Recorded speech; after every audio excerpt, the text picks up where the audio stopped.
For years, we've journeyed through the sprawling, brutal, and politically charged world of Westeros. We've seen battles, dragons, extreme politics, prophecies, and wars. But what about the people who don't wear crowns? The ones whose stories are written in the dust of the road, not in the pages of history books. Well, in 2026, HBO is taking us back, but not to the great houses at war. This time, we're traveling down a different path, a simpler path. This is the story of a knight, his squire, and their horse. Before we meet our heroes, let's place this story on the grand tapestry of Westerosi history. A Knight of the Seven Kingdoms is set approximately 90 years before the events of Game of Thrones. It's about 77 to 80 years after the fiery conclusion of House of the Dragon. It's a mere 13 years after the first Blackfyre Rebellion, and it's a whopping 209 years after Aegon's conquest. The king on the Iron Throne at this time is technically Aerys I, but that doesn't matter. Because this story isn't about kings and their schemes. It's not about lords and their politics. This is a story from the ground level. And for our first season, the adaptation of George R.R. Martin's first novella, The Hedge Knight, the scale is perfect. And you are not going to believe that this adaptation is unbelievably close to the original story. We are getting 6 episodes, each about 30 minutes long. This isn't a decade-spanning epic. It's a focused, character-driven tale that spends much of its time in a single crucial location. It's the perfect format to truly get to know these two wanderers. So who are our heroes? Let's start with the Dunk. This is Ser Duncan the Tall, a hedge knight. What's a hedge knight? He's a knight without a lord, without lands, and often without 2 coins to rub together. He sleeps under hedges, takes work where he can find it, and lives by a code that is sometimes hard to uphold in a harsh world.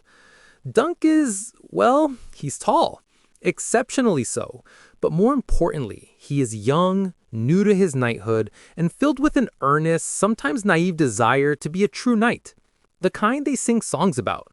He's not the best fighter, he's not the most clever, but he has a heart as big as he is. The entire story is told from his perspective, and through his eyes, we see Westeros in a way we never have before.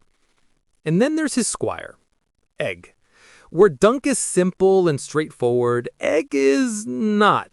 He's bald, scrawny, an impossibly bold young boy who appoints himself as Dunk's squire. He's fiercely loyal, but he's also clever and has a habit of talking back, asking difficult questions, and generally driving his knight to distraction. The relationship between this giant, struggling knight and his mouthy, precocious squire is the absolute heart and soul of this story. It's a partnership built on bickering, loyalty, and a shared journey of growth. You will fall in love with them within minutes. So what kind of show will this be?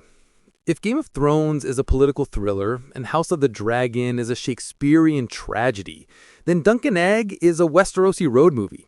It's a story of chivalry, but it constantly questions what chivalry really means.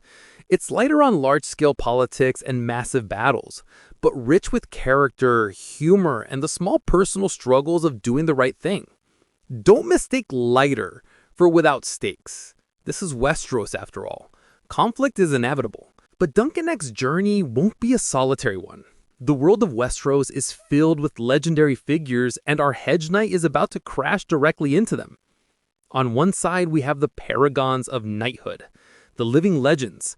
And there is perhaps no greater example at this time than Lionel Baratheon, the Laughing Storm, Lord of Storm's End, a veteran of the Blackfyre Rebellion, and an utterly fearless warrior. They call him the Laughing Storm because he's known to charge into battle laughing like a madman. He is the embodiment of the stormy fury of his house. He is the kind of knight Dunk dreams of becoming. And on the other side, we have the perversion of that dream. Prince Arion Brightflame, if you need a reference point. Think of him as the Targaryen version of Joffrey Baratheon. And honestly, that is all you need to know and all you should know going in. A Knight of the Seven Kingdoms promises a return to the world we love, but through a brand new lens. It's a story of found family, the meaning of honor, and the small adventures that happen in the shadow of great events. It's the perfect entry point for new fans and a delightful, deep-cut treasure for book readers. We have a perfect self-contained story, a beloved duo at its center, and all the tourneys, trials, and tribulations that make Westeros so compelling. This isn't the Game of Thrones. This is the road, and we cannot wait to travel it with them. What are you most excited to see? Let us know in the comments below. Don't forget to like and subscribe, and we'll see you on the road.